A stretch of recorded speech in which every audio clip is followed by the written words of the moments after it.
大朋友、小朋友，你哋好啊！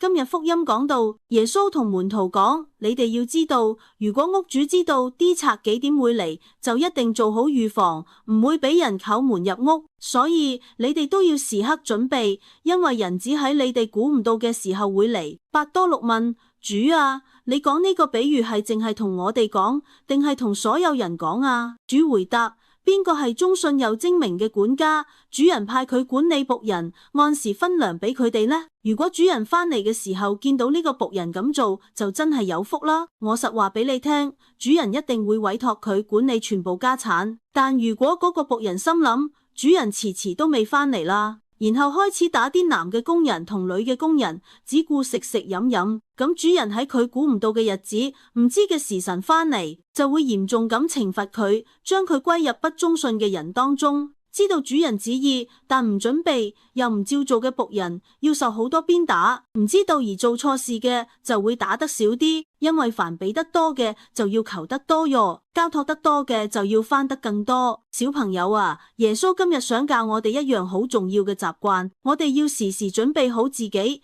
唔好以為時間仲有好多，可以想點就點，就好似老師突然查功課，爸爸媽媽突然返屋企一樣。如果我哋平時冇準備，就會手忙腳亂。但如果我哋要日日認真，心裏要清楚，要有愛人嘅心，耶穌嚟嗰陣，我哋就可以笑住咁話：主啊，我準備好啦。主人即係天主，僕人就係我哋。天主交咗好多嘢俾我哋，時間、朋友、學業、信仰，甚至愛心。佢希望我哋好好把握，唔好浪費或者忘記。我有冇做好自己應該做嘅事呢？我有冇珍惜時間，用心讀書、幫人、祈禱呢？天主其實唔係要我怕佢，係希望我哋醒覺。